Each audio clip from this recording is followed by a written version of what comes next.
back to Career Day Podcast. Today we have Dr. Todd Hughes. He is a veterinarian and he's also my uncle. Thank you for coming on. Nice to have. That's nice to be here. So I appreciate you coming on. Can you tell us a little bit about your career? Yeah, absolutely. I know you because you're my nephew. Your aunt decided to marry me. I've known Joey since he was like this big. Yeah. But anyway, I'm from Thousand Oaks, California, and I graduated vet school in 1998, and I ended up doing an internship down in San Diego. This was right when your sister was born, actually, and I was there for a year, and which was really, kind of a side note, but that internship was really a smart move. It was I think I calculated it out. I was making like $2 an hour. I worked 80 to 100 hours a week for a year. It was just like slave labor, right? But I learned, 5 years worth of, I got 5 years worth of experience in 1 year. So and this was when you were an undergraduate? No, this is when I got out of vet school. Okay. Sorry to mess up there, but that's all right. But yeah, I graduated vet school in 1998, and I can tell you guys how I got to vet school and everything later on. But yeah, I graduated in '98, did an internship, and then your aunt and I moved out to Thousand Oaks. Mm-hmm. I got a job at Conejo Valley Veterinary Hospital. That was in 1999, and yeah, and the rest is history. So I was one of the top doctors there. Probably about 2005, 2006, I became partner there, which was great because not only are you making money as a veterinarian, but you're a business owner, and so you're taking some of the practice profits from the revenue of the hospital, which was great. And although business partnerships are just like getting married, right? It's like marriage without the sex, or it's a ship that never sails, right? So you got to be real careful with business partnerships. So my business partnership, so I had two other partners, and in 2011 I bought them out because we weren't getting along. They were 10 to 15 years older than me, and they wanted to just keep riding the gravy train and collecting revenue, but not really thinking for the future and how to grow the practice. So when I owned the practice, or when I became partner, those 5-6 years, we probably didn't grow at all, right? Mm-hmm. And so I said, finally, hey, let me buy you guys out. And they said, no, we don't want to be bought out. And I said, okay, buy me out. And they said, well, we don't want to buy you out either. And I said, well, it's either one or the other, right? And so they ended up letting me buy them out eventually. It was like a 2-year negotiation process. And it was great. So in 2011, I did that, and then, basically I tripled the gross revenue in 3 to 4 years, and it was like a lion being let out of the cage. And so I took the practice 24 hours. We had overnight care. We were open on Sundays. I ended up moving so we were in a 5,000 square foot veterinary facility that was probably at least 40 years old, and we had a leaky roof and smelled bad. And now you turned into... Yeah, and so we moved a mile away to an old warehouse, and we, I spent quite a bit of money renovating that building, but we moved into a state-of-the-art 17,000 square foot facility, and that was in 2013. And I don't know if you remember. I do remember. Yeah, you came to the open house, right? It was all empty. I remember you showed me that. Oh yeah, so you came there when it was all empty, or when we had all the people like? It was before. It was before when you were first building. I was like, this is huge. This is so much better than the old one. But yeah. So I mean, now I've been there plenty of times. Yeah. And it's really impressive. And I mean, now it's. That's still considered Thousand Oaks, right? Yeah. Okay. Yeah, it's on the Thousand Oaks Westlake border. Okay. Yeah. And so you, taking it back, you went to high school where? I went to Westchester High, so right near LAX. Okay. Yeah. And then as a student, because we know getting to vet school is tough. How were you as a student in high school compared to college and post grad? Yeah. So so getting into, so just like medical school, well, pretty much any professional school, right? You have to be the top of the top, right? So it's important when in undergraduate that you basically get nothing below 4.0, right? I mean, you probably can get by with like a 3.7, 3.8 or whatever your major is, right? But it's very important to get into a good graduate school that you get good grades in college. And so, so a lot of people that, you know, say if they want to be hey, I want to be a doctor, I want to be a dentist, I want to be a veterinarian. Maybe they're a year or two into college and they didn't know that they wanted to do that, and they'll go to a college advisor and they'll say, well, you know, you got bad grades your freshman year, you got bad grades this year, you know, you should do something else, right? And you know, because you really do need good grades. But I would say the big thing is if you're passionate about it, you can do it, right? And so I'll tell you my story about that. First, what I'd like to talk about though is getting into, so when you're in college, I mean, kind of the standard cookie cutter way of getting in is you basically, from graduating high school into undergraduate, wherever you go, you're a pre-vet, and so you can just say you're pre-med, right? Because you're right up there with the taking the same requirements. Yeah, you need the same requirements. You need to take physics, you need to take biology, you need to take embryology, you have to take genetics, you have to take general chemistry, you have to take organic chemistry, biochemistry. It's basically 2.5 years of prerequisites, right? So it's the full load. Yeah. So if you don't know you want to do that going into your freshman year, you're already behind the ball, right? Because you got to start your chem, your physics, everything. So you complete all those by year 2, right?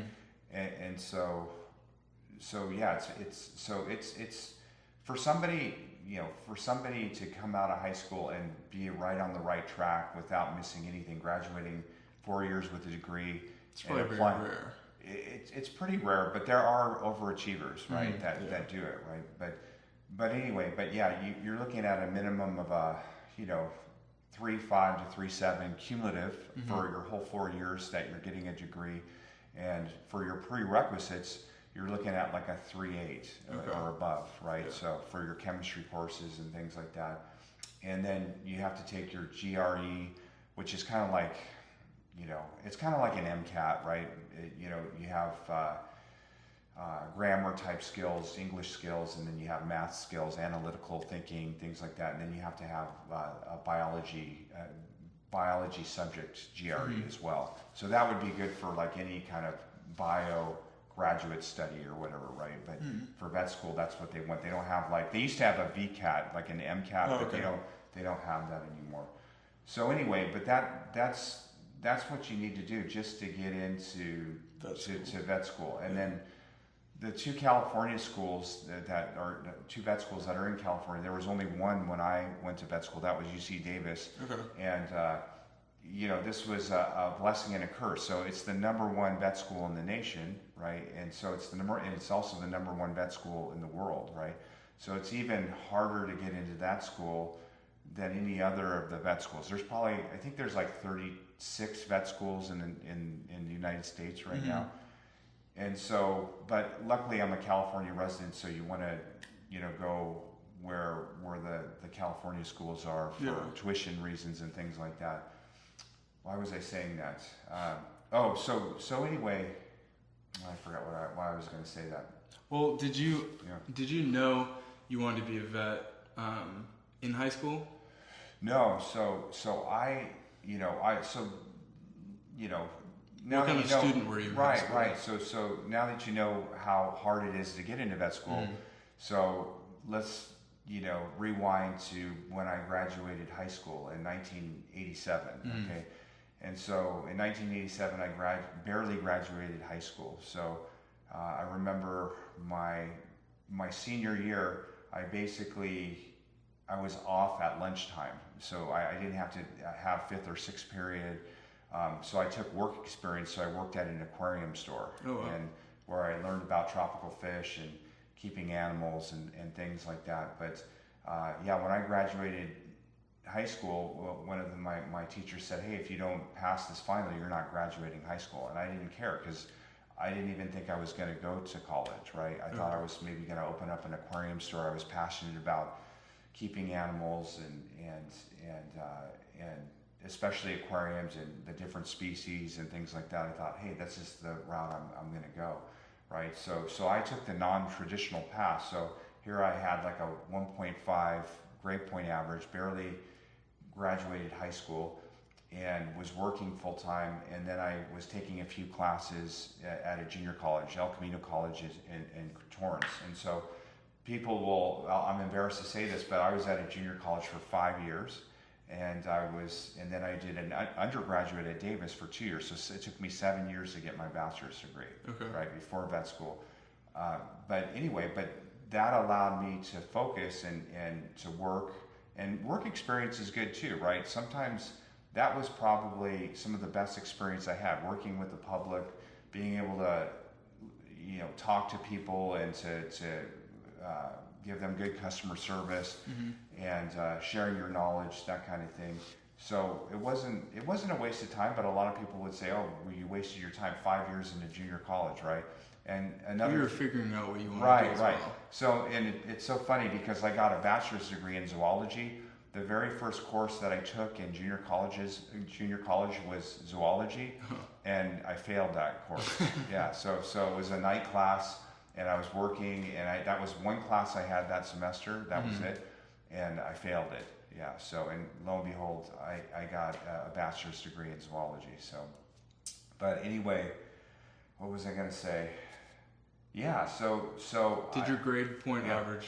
Obviously, turn around. Yeah, obviously. So probably, when I thought I was gonna, maybe open up an aquarium store or import tropical fish, something like that, or breed birds, something to do with animals, right?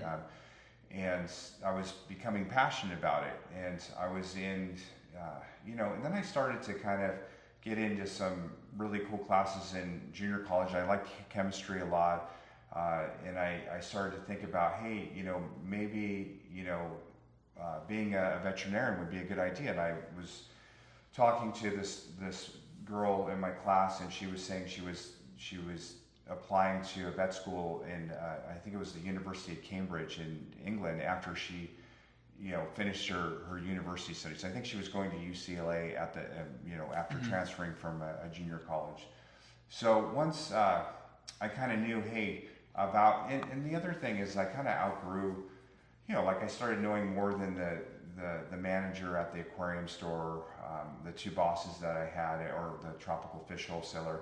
I started to know more than them, and I was thinking, hey, I should go into business for myself. But then I said, well, this isn't for me. Yeah. And then I thought, well, maybe I should go for trying to get into vet school and be a veterinarian. So I think I was about 20 when that happened. Realization kind of came. Yeah. So I wasn't, even though I had lots of pets growing up, and hundreds of lizards and snakes and dogs and cats and birds. Were you kind of more towards reptiles when you were growing up? Yeah, I think I was. I think I definitely was. I had definitely my fair share of snakes. My first pet was a snake named Happy, and I had him when I was in kindergarten. I think my dad brought him home when I was in kindergarten, and he finally died when he was like 27, 28, and my brother had him up at UC Santa Barbara. That's crazy. And he was 27, 28 years old, and he had some type of, he almost had like Alzheimer's or some type of Parkinson's or something, but he would look at you upside down because he thought, being upside down was right side up, right? Oh, wow. So what kind of snake was he? A gopher snake. So a gopher snake, the type of snakes that you find around here. Yeah. Oh, that's awesome. So we caught them out in the fields outside my house. Yeah. So. Okay. And so when you go to vet school, are you specializing in anything, or do they kind of teach you an overall view of all animals so you can kind of work on any animal? Yeah, good question. So nowadays, there's too much to learn. So say if I was going to work on all species, I wouldn't be able to fit that in 4 years. There are still some non-traditional vet schools in the Midwest that still are kind of behind the times, and so you'll have to do everything, right? So you'll have to work on horses, you'll have to work on cows, you'll have to work on birds, reptiles, things like that, and animals like that. And for my vet school, the first 2 years was kind of general, and you would learn about horses and cows and sheep and lizards and snakes. But once you got to your junior year, you started to track, right? So you would have to decide where your interest was, right? What were your interests? My interests at the time, I liked all animals. I mean, I worked at, that's the other thing I kind of discovered working for vets. It wasn't work, right? Mm-hmm. And that's where I knew, okay, this is the career path I should take, because I was there and it wasn't like work. It was actually, I was passionate about it, right? What was I saying? Oh, so I was going to say, so I was telling you, kind of what I did off camera before vet school, just to kind of, learn about the profession. And so I did everything from working at a vet down in Manhattan Beach, where all I did was clean up dog shit and clean kennels, bathe dogs, to where, at Davis undergraduate, I was working for local vets, and one vet, Dr. Tim, who was a great mentor of mine, we would go out to farms and we would vaccinate cattle and work on horses. And me being from Los Angeles, right, I had never worked on a horse or a cow or a sheep or anything like that, and I thought it was the best thing ever, right? I remember one afternoon, it was kind of like I was working in Davis over the summer, and Davis is like here in Woodland Hills. Like in the summer, it's like 110 degrees, right? Yeah. And so I remember one afternoon, I'm sitting outside his clinic, and we have a horse, and he had sedated the horse to where the horse was groggy and barely standing, and I had to hold his head up while the vet had to remove the horse's eye, okay, because he had a fungal infection that made him blind, and so it was causing glaucoma and pain. So what happened? It's like having a migraine headache. So he had to remove the eye. So I was sitting there holding the horse's head. It must have been so heavy. Yeah, and like seriously, blood just was pouring. Like after that surgery, there was like blood caked on my arm, like this thick. It just coagulated and sticky. Oh my God. And then my shirt and my pants were just all bloody. And I thought it was like the best day of my life. Right? That's awesome. So yeah, that might be some people's nightmare, but to you, it was the best day. Yeah, exactly. So why were we talking about that? Oh, we were talking about that because you have to kind of decide, usually your sophomore, junior year, hey, what animals do you want to work on when you get out? Because back in the old days, back in the 60s, 70s, maybe even early 80s, you were supposed to work on all species. But now there's so much knowledge to be learned, you can't do it all, right? And so I had to decide, my junior year, hey, it's more practical to do dogs and cats. And then I was passionate about, because I kept so many reptiles as a kid, I was passionate about, reptile medicine, bird medicine, working on rabbits and rodents, zoo animals. I love working on zoo animals. And I remember being in radiology, the large animal radiology department of the teaching hospital, and they had this huge Galapagos tortoise in there that they were x-raying.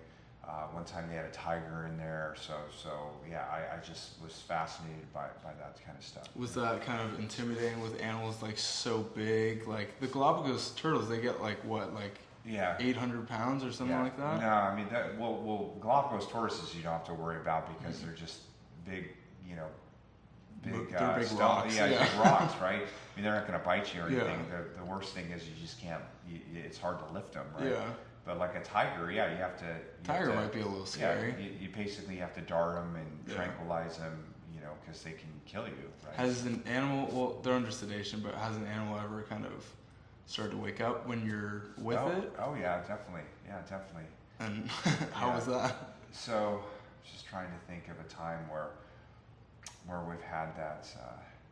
I mean, that's happened more times than not. I'm trying to think of, Well, there was. Yeah, I mean, you're always worried about that, right? Especially with wild animals where you tranquilize them. And such big animals yeah, too. but most of the time, the injectable anesthesia, they wake up pretty slowly, and they'll start waking up, and you know to give them more. But sometimes I've had times where for instance, a bird, right? A bird, the way, they're so efficient, their respiratory systems are so efficient, right? All you really need to do is put a gas mask over with what we call isoflurane anesthesia over their head, and they'll breathe it in and they'll go right down, right? Okay. And so what happens is that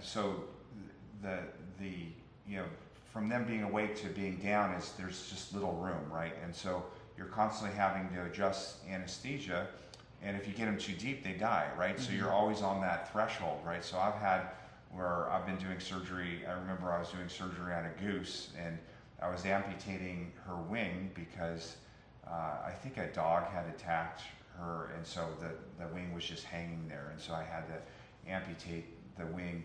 And here I'm in the middle of surgery, and she woke up, and she's like looking around, and so that's crazy. Good thing it didn't happen with the tiger. Yeah, if you look at like the range of species, birds are the ones that will wake up very quickly, but they are also the quickest to die under anesthesia. You can get them very deep, very quickly. You say that's the hardest animal to operate on?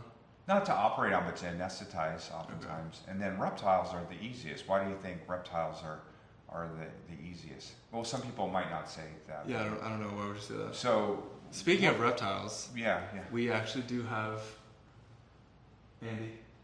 We have a reptile here. Yeah. And thank you to Andy. Andy brought his. Hold on. Andy brought his snake. Wow, gorgeous. Thank you, Andy. He is a realtor in the San Fernando Valley and Orange County area. So what kind of snake is that, Joey? It's a ball python. Very good. Is Oh, that a normal? Is that what they look like? Is it albino? Is that what they look like in the wild? I'm assuming not. No. And so, what would happen if that was in Africa? It would that be color morph. It's not camouflage, so it would probably get eaten by a predator. Exactly. Yeah, and this is a female named Claire. Yeah, very cute. So you want to hold Claire? Sure. Yeah. So can you tell us some stuff about Claire? Yeah. Well, she's a ball python. She's some type of albino color morph, and that's the big thing now with ball pythons is creating different color morphs that are kind of rare and unusual, and then you want to breed them because there's scarcity, right? And so their offspring are different color morphs that nobody's ever seen, and they're worth a lot of money, right? So you're always chasing the coolest looking, the coolest color. The coolest color. So once this color morph floods the market, then you can maybe get these for, instead of $500, $25. Okay. Right? And so they're not aggressive, are they? Typically ball pythons are, and ball pythons make great pets because they form in a ball, right? And so you can just hang out with them. Hold them. Yeah, you can just hold them and just hang out with them, and they're not going to do much to you, right? Very cool. That's awesome. Awesome snake. Yeah. So thank you to Andy for bringing Claire. Yeah. And I guess we will just hang out with Claire. Okay. So what do you think would be the best snake to own as a pet? Well, I would say a ball python is a good pet. Okay. What do you think is, like, say compared to, I was telling you what my first pet was, right? A gopher snake named Happy, right? So what would be, I'm sorry, I'm asking you questions. That's now. all right. What do you think the difference between keeping a ball python and a gopher snake that lives around here? What do you think how does the husbandry differ as far as? I'm not sure actually. Yeah. So ball pythons come from Africa, right? And they come from a subtropical environment, right? It would be harder to take care of them because they're not used to it. So these guys need high heat, high humidity. Where gopher snakes, I never had to put a heat lamp. You could just have them live like normal. Yeah. And then what about when it gets cold? What do gopher snakes do? Do they kind of Oh, do they burrow themselves because it's gopher snake? They burrow, but they hibernate, right? Okay. So in the middle of winter, they're used to living in winter in cold temperatures, and so they'll hibernate and not eat and be at a really low metabolic rate where they don't use up any energy, right? Okay. Whereas a ball python, they're not made to hibernate because they're in in equatorial Africa, right? Yeah. So that was easy for me. I would only have to feed my snake, 9 months out of the year, right? Okay. Yeah, that's good. Where Andy has to feed this one all the time. Right? Yeah. And so, do you have any good snake stories? Yeah, I have a ton of snake stories. So the biggest snake I've ever worked on, he had a mouth abscess, and I have a picture. I wish I had the picture with me, but he had a mouth abscess, and he was over 100 pounds of Burmese python. And there's a picture of me with his mouth open, and I'm curetting the abscess out and flushing it out. So that was a cool story. And then you know what an anaconda is, right? Yeah. Okay, so I was working on probably about 8 to 10 feet, the anaconda. So what I should have, I'm giving it away, but well, I guess anacondas are one of the world's largest snakes, but I think the African rock python is bigger than anacondas, but I think maybe the anacondas are the green anaconda is the biggest snake in the world, right? And so this snake was probably about 60, it was small anaconda, but she was pregnant, and so what about, so this is a python, how do you think they have babies? Do they lay eggs or do they have live birth? Lay eggs. Good. And what about my Brazilian rainbow boa, who's a boa? Because boas and pythons, they had a common ancestor, and then they split, right? And so pythons, which are from Africa and in Asia, right? And then boas are from more South America. So how do you think they give birth? Is it live? Yeah, live bearing. Yeah. Is that because there's more predators that they have to be ready for, or what? Who knows? I mean, who knows what the reason is? Okay. Yeah. But it's interesting that way. But anyway, what was your question again? I forgot. So yeah, and so what was the most so the anaconda story is really good. So this anaconda was pregnant, okay, and probably had at least 30 babies, and we had to do a C-section on her because she wasn't passing, or she wasn't giving, for some reason she was having what we call dystocia, right? And she wasn't able to give birth. And so a colleague and myself did a C-section on her. And so the problem is so I've done C-sections on cats and dogs, and so those are easy, right? So you just make a small incision, put make an incision into the uterus and pull all the puppies and kittens out. And so with anaconda, I couldn't do that. So basically, the anaconda's uterus was from here all the way down, right? So if I made an incision here, I would only get like 3 or 4 snakes out, and so I had to keep making incisions all the way up the body. So probably about 6 feet up the body, right? Where we had to make incisions and keep pulling baby anacondas out. So pretty crazy stuff. That is crazy. Yeah. So and how big are they when they first come out? So they're probably about this long. Okay. Like that long, yeah. And are anacondas aggressive? They can be, yeah. But they, I've seen them in the Amazon. They live underwater a lot. They'll sit on river banks, and they're very aquatic. They like to spend a lot of time in water. Yeah. Yeah, and you recently went to the Amazon. Yeah, right? yeah. So you went on a fishing trip. Yeah. Would anything crazy happen over there? How was the trip? Oh, it was insane. It was like the most incredible experience in my life. Yeah. So are the fish there are very big, I'm assuming. Yeah. So I caught the world's largest freshwater fish, the arapaima, which how big was that? She was a baby. She was probably 3/4 of the size of that couch, maybe the size of this couch, right? And that's a baby? It's a baby, yeah. How big do they get when they're full grown? They probably can get up to about 400 pounds. Yeah, gigantic, yeah. And almost like, probably almost twice as long as this couch, yeah. Oh, wow. Yeah, but lots of piranha.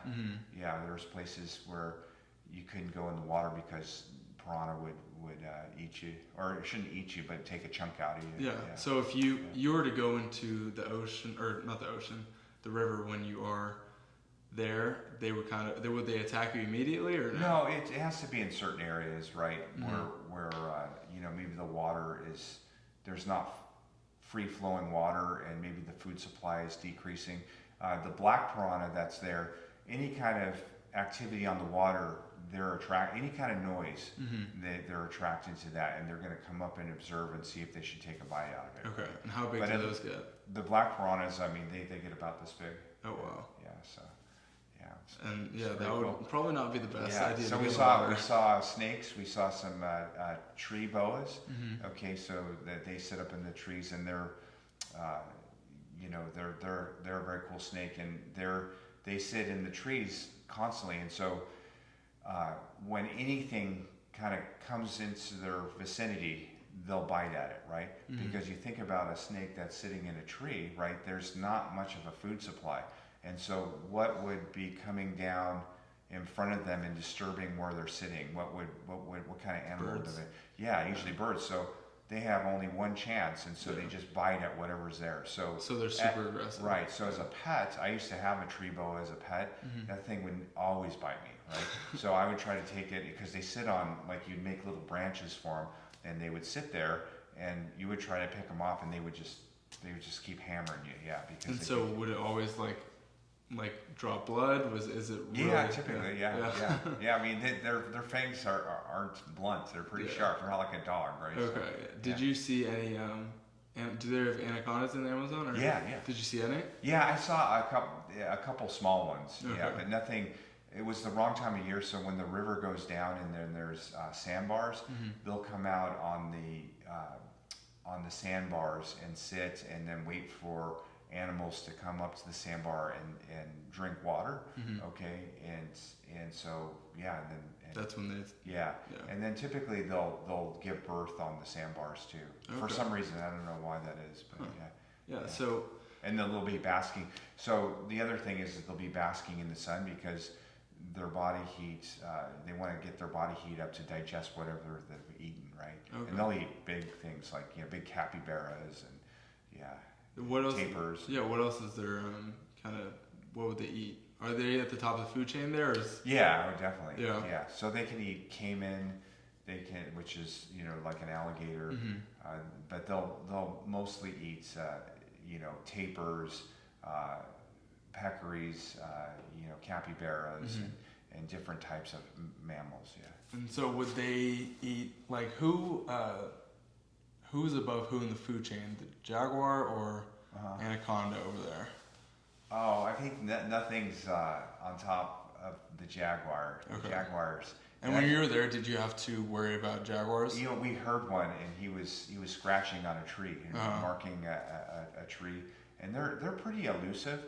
But I think I might have told you this story. But one thing that because you're with Indians, right? And I mean, they're not like they still wear regular clothes and stuff, and we have an outboard motor going up the river.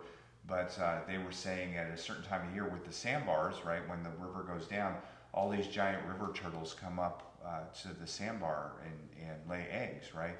And typically there's a spot where they say usually 2 jaguars will stake out that spot, and every time a giant river turtle will come up, they'll grab it and take it into the forest and eat it, right? Oh, wow. And so basically tear all its limbs off and its head, because it's good meat, right? Yeah. Good turtle meat, right? And so there's like a turtle graveyard in the forest, wow. right, where that sandbar is, because of the jaguars bringing those giant river turtles back in there. Yeah. So. And when you were you said you were sleeping on the side of the river when you went down there. Yeah. Were you worried about any animals or anything happening? No, not really. I mean, like jaguars. A jaguar would be the only thing I would be worried about. Yeah. I take that back. The things that I would be worried about, not a jaguar. I think they're very elusive, and they're not gonna. We just don't have anything that they want, right? Unless one was real hungry or something, and they didn't have other things to eat. But there's so much food in the Amazon, right? But it's more, venomous spiders and venomous snakes. Those are the big, because you can get up in the middle of the night and step on a venomous snake, and there's tons of venomous snakes there, right? Oh wow. And so that's what I would be afraid of, is that, yeah. And how did you kind of keep clear of those? Like, did you sleep with like a net Yeah, over you? Or? yeah. Well, that's for mosquitoes and, Okay. and insects and spiders, right? But you just shine a light where you're walking, and yeah, and hope that nothing's coming after you. Exactly, Yeah. exactly, yeah. So Okay. yeah. So now, like, as the profession of a vet, what would you say the pros and cons would be for someone looking to get into it? Yeah, no, I think veterinary medicine is definitely changing, and I think that the biggest thing that I'm seeing is I was born to be a vet, right? And so I don't know anything different. And for most people, they would say it's very stressful because remember, humans are so bonded to their animals. They're some families, a person in the family is more bonded to their pet than their family members, Yeah. right? And so it's very high emotion, high stress, because the life of their pet is in your hands, right? Yeah. And then also it's expensive to treat them, right? And so sometimes people can't afford the proper treatment, and so that can be stressful for people. But for me, it was always that didn't bother me. But for a lot of vets, there's a lot of compassion fatigue because of that, right? And burnout because of the high pressure and the stress involved. But it was stressful for me, but it was never that bad. I still thought this is why I was put on this earth. Okay. Is to do that, yeah. Because a lot of people, I'm assuming, when they get into it, they're like, I don't know how I could. Putting down a dog or an animal like a pet Right. would be so tough, and like that's so sad. How do you kind of Right, and that's I think that's maybe because I don't have empathy. I don't know, but no, like I remember this was years ago. One of my colleagues and I we were betting who euthanized the most animals in a year, or like we went back in the computer and got and retrieved the data. And I had, and we bet, and I said I had euthanized more animals than he did, and I beat him. I think mine was like 320, and his was like 260 or something like that. Oh wow! And so I won the bet. And a lot of people would look at that like, wow, that sucks, But I was so happy I was there to relieve suffering, right? Yeah. That's the last thing I want to do is see an animal suffering, especially like you think of like people, when they're in hospice and they kind of understand they're dying, but dogs and cats especially don't know that. They can't communicate. They can't communicate, and so you're actually their, connection to be able to relieve suffering, right? Yeah. Where they're not, they don't have to suffer like they would be in the wild, right? Where a predator would get them or what have you. Yeah. So I think it's an amazing tool, but I very very heartbreaking. I mean, you definitely and some people can't handle that. I mean, I remember one time my first year out of vet school, a little cute golden retriever that came into the specialty hospital where I was doing my internship. I think 4 or 5 months old, and was paralyzed in the back legs. And so they showed up on our doorstep because we were going to do a myelogram where we put contrast into their spinal canal to see whether or not there's a spinal cord compression or something that's causing the nerve transmission not to get to the back legs. And lo and behold, there was a tumor there. So it was called a nephroblastoma. And so this was a 5-month-old puppy wagging its tail, the sweetest dog in the world, but just couldn't use its back legs. And the owner said, "We can't handle this. We want you to euthanize." And so guess what? So the doctors, the specialists there, didn't want to euthanize. They said, "Hey, Todd, you have to do it." And so I thought it was my duty because I didn't want her to suffer anymore, right? Yeah. So I ended up euthanizing her, and there was, I think, quite a few people in the treatment room at that time. So I euthanized her. She went right to sleep and died peacefully. Her heart stopped. I look up and there's like maybe 20 people watching me do it, and they're all crying. Yeah. So it was pretty Especially for someone that can relate so much to their puppy that they have. Yeah. No, but even like, I mean, you know all our pets, and like he has a million pets at his home. Right, but you know, all our dogs and cats that, you know, Aunt Stephanie and I've had together, right? She's always had me do it, and I felt like that was my duty because I wouldn't want, even though it's very emotional for her and she can't do it, I feel it's my duty to them that because there's an art to that, right? So there's an art to it, and a lot of doctors don't know how to do it as well as I do, I guess. Yeah, that's true. And I mean, are there any animals that you prefer not to work with? Definitely like potbelly pigs would probably be the... That is something I did not expect you to say. Why would you say that? Well, why would you think? I have no idea. Well, take a guess. Probably because they're very hectic and hard to handle. Well, yeah. So what kind of noise do they make? Like when they're, well, I don't know. You maybe have never been around them. So when they're afraid, they scream like 10 times harder. Like they scream, like seriously, they'll make you deaf. Like you have to wear earplugs. They scream so loud, right? Yeah. So they scream, and then they have layers of fat on them, right? So you can't get blood from them. You can't restrain them because they scream. You can't do anything with them. So like with a dog, I can, you know, from nose to tail, I can, you know, look in their mouth, I can listen to their heart, I can feel their abdomen. And with a pig, you can't do that. They'll freak out on you. So those are very challenging. I have a good story for you with a potbelly pig too. So it was New Year's Day, and I was working the emergency shift, and I think these people were from Bakersfield, right, or at least 100 miles away, you know, 75 to 100 miles away. And they were just calling because their potbelly pig, it was actually a Julian pig, which is a little bit smaller. She was like this big. And hey, my pig's been vomiting for 4 days, and nobody will see her. Do you see potbelly pigs? And so the phone receptionist came back and said, hey, will you see it? Because most vets will say no, right? Just because for that reason? Because they just don't want to deal with the stress of a screaming pig, and they're just challenging, right? Yeah. And she asked me, will you see it? I was like, yeah, I'll see it, no problem. So the pig shows up like 2 hours later. I'm in the room with the owners, and the pig is vomiting in the room and real depressed. Put my hands on her, she screams, try to feel her abdomen. She won't let me feel her abdomen. I try to listen to her heart, can't hear her heart, but I know she's critical.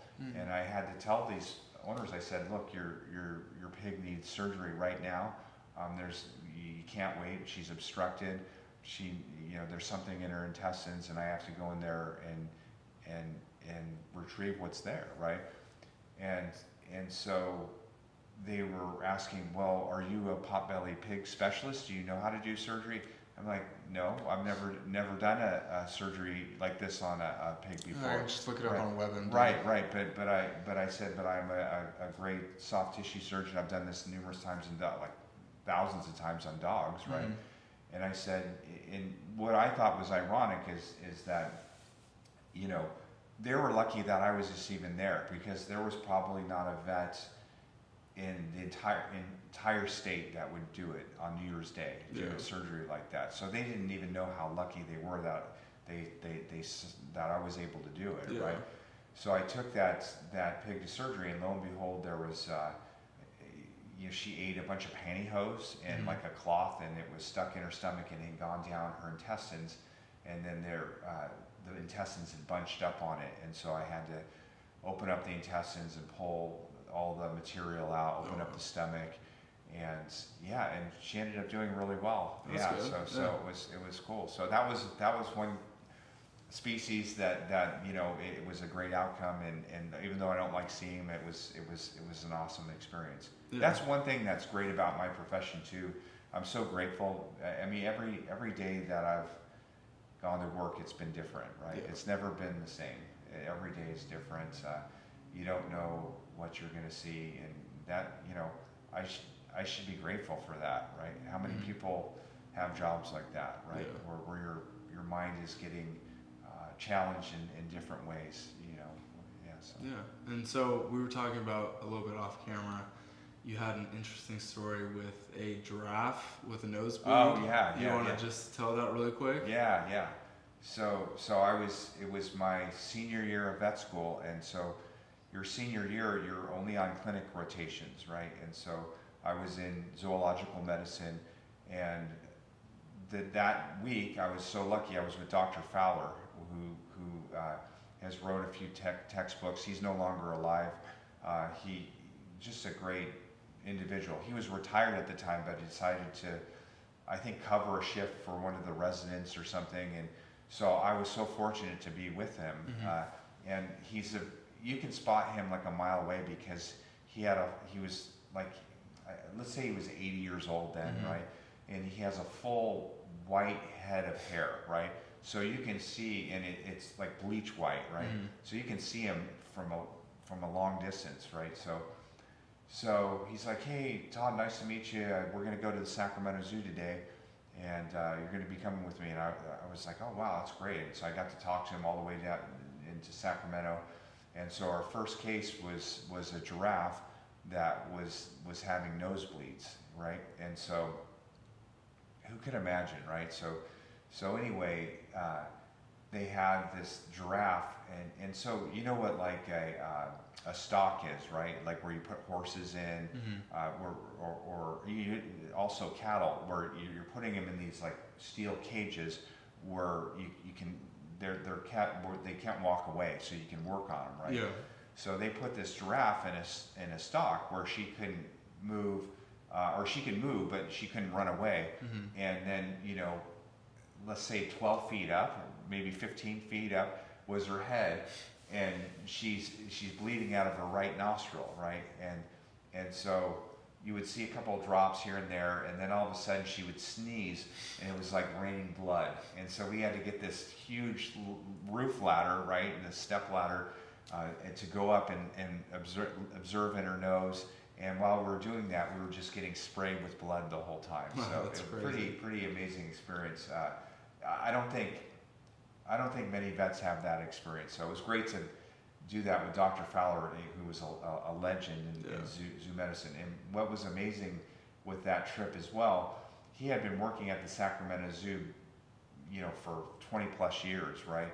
And so we go over to the lion exhibit, and probably, seriously, like maybe 100 yards away, 200 yards away, you hear the lions like doing this kind of like warning call. Roar, roar. They're just like roar, and they were freaking out because they saw him and they knew he was the one that, you know, would dart them or do work on, so that, hey, this guy's the danger guy.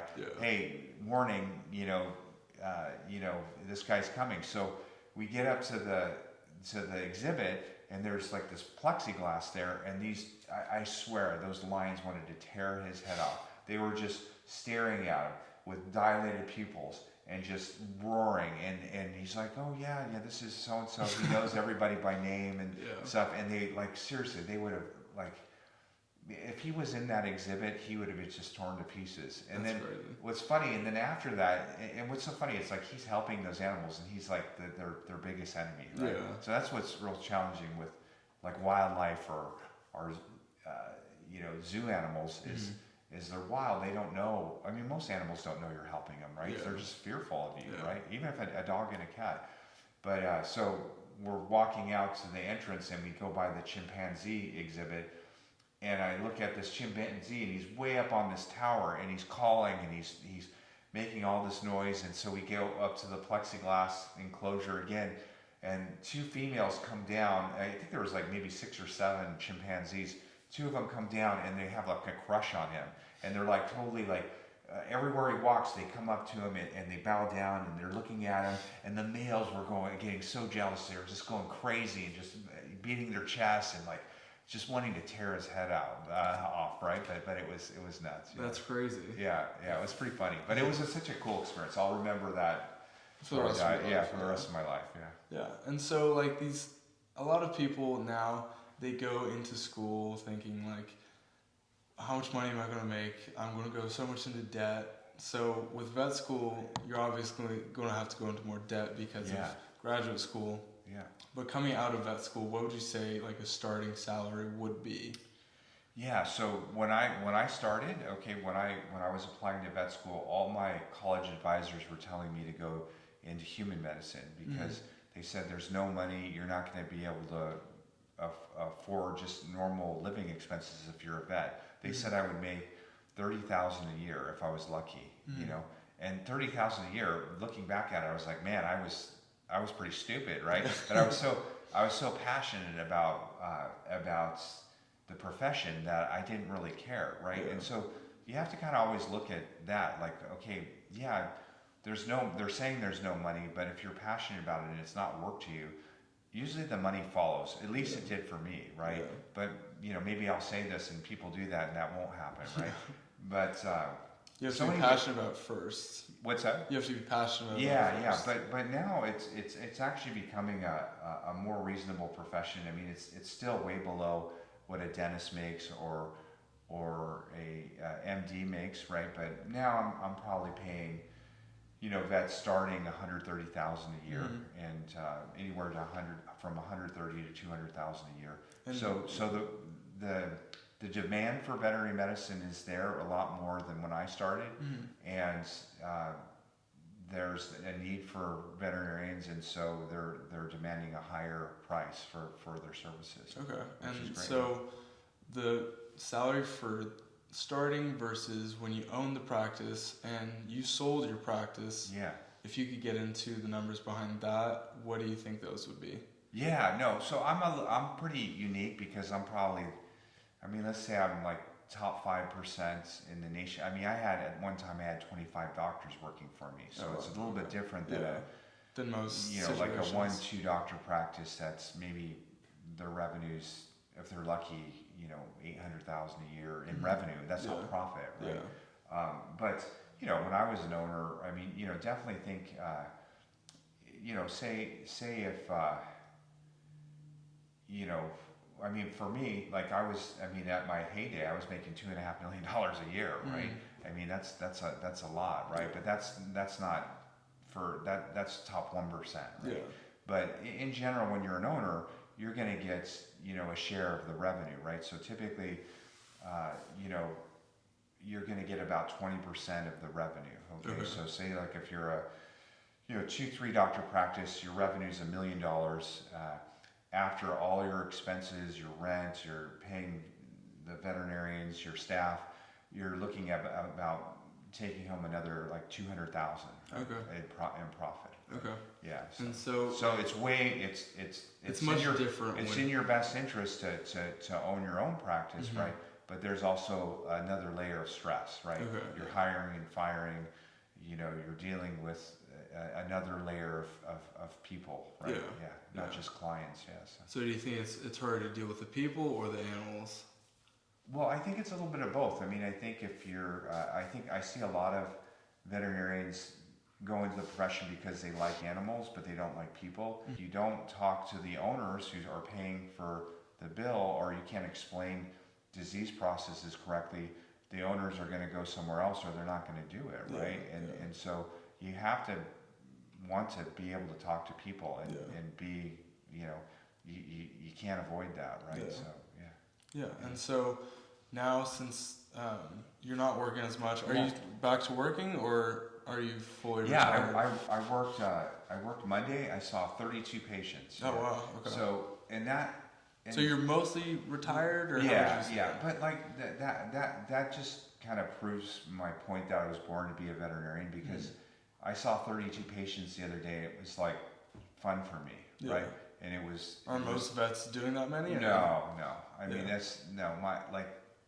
So that's why I know, like, hey, and I'm so lucky. I'm so blessed, right? That I found a profession that I was born to do, right? And that'll always be a part of me, right? And that, you know, I don't need to work for money anymore. I sold my practice, but just going in there and helping. You do it because you're passionate about it. You know, patients and the clients, they're so thankful. The staff are thankful. It's just great to do. It's a great profession, I think. But yeah, I think you just have to. I think the best thing you can do is just work for as many veterinary hospitals as you can to see what it's like, right? Because it is, for most people, it's very stressful. But everything's stressful, right? And so you gotta choose your stress. Right, exactly. So, but it's been a wonderful profession for me. I mean, it's made me more money than I ever thought that I would ever have in my life. Yeah. Right, and so. And I mean, now that you have money set aside from selling the practice, are you in any? No, I'm not going to give you a loan. Sorry. Are you in any different investments? Yeah, absolutely. I mean, and I think that's my second passion. We've talked about it, but I was born to be a vet, but I think my second calling was being a business owner, right? And so that just, I don't know, that's just something. I mean, they always, and I don't know if it's true. I got good grades, when I knew I needed to, when I had to get into vet school, but. A lot of people say that A students work for the C students, right? Yeah. Because C students maybe are hustling and getting a job or working or starting their own business, and so they're getting grades to get by, but they're doing other hustles, right? Yeah, yeah. And so, I don't know, there's something to be said about that, right? So, what was I saying though? I can't. Investments. So in the investment. So I've always been interested in money and business, and so I'm investing in real estate. We've talked about crypto a lot, and what Bitcoin. kind of cryptocurrency do you think? So I lost a lot of, so Luna, I did own some Luna, and that went Terra Luna, so that went down to zero last week, and so I lost a couple $100,000 from that, which is not bad. I mean, if you go on Twitter, there's people that have lost fortunes and have committed suicide. It's tragic, right? It is. I know one of my friends lost $1.3 million through Luna. Yeah. What's your heaviest stake right now? Bitcoin. Bitcoin. Sure. Yeah, Bitcoin. Are you holding? Oh yeah. I'm a hodler for sure. Yeah. Perfect. Yeah. No, I mean that's I think we've talked about it. I mean You've read the Bitcoin Standard, and have you read those books or anything? I have not. You've told me about that. Yeah. So it's you're always going to have it's going to be cyclical, right? And but it still has all its the same investable qualities that it did before Luna crashed, right? Yeah. But people panic, right? That's human psychology. Yeah. I'm trying not to panic. Try not to panic.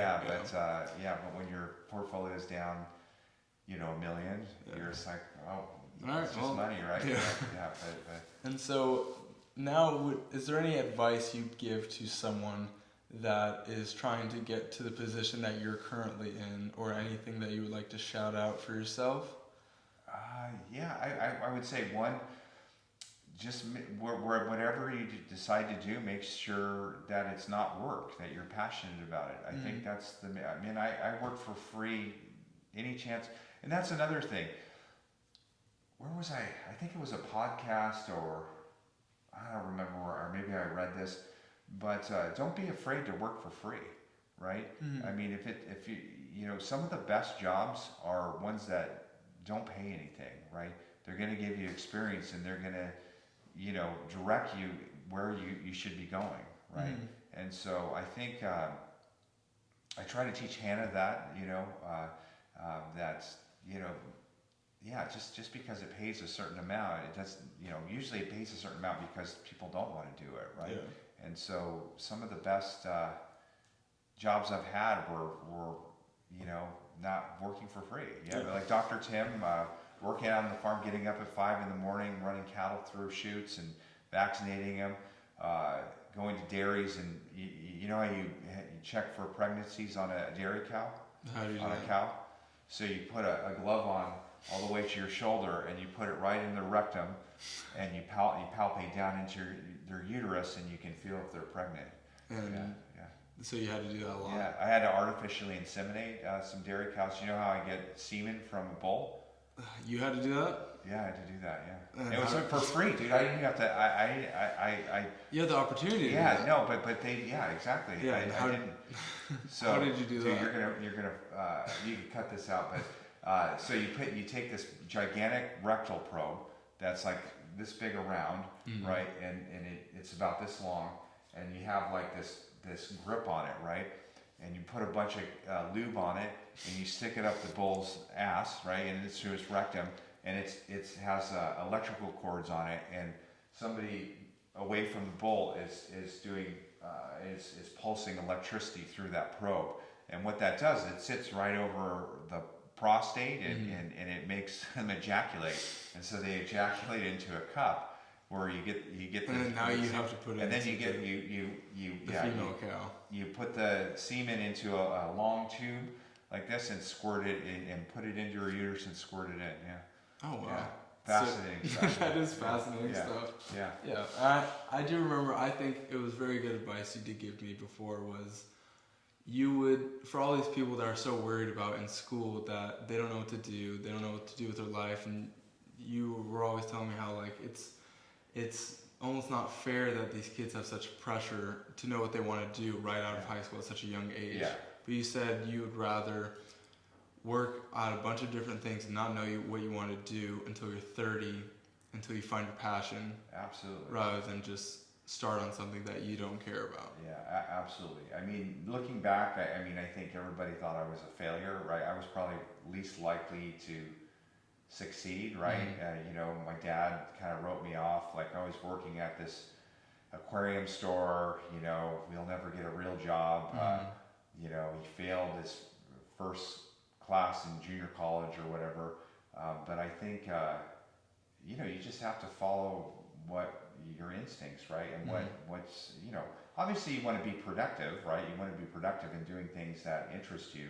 You don't want to just be playing video games all day. But I do think, you know, for instance, where Hannah and Shane go to school, Oaks Christian, I mean, you're kind of considered a failure if you go to Moore Park College, right? You're like, okay, that person is less likely to succeed, and I think that's not true. And I think it's there's a stigma behind it. It's no parent wants to say their kid is going to a junior college, right? Because you know it should be UCLA or whatever, right? Yeah. But I much rather have you know, me personally and my kids too.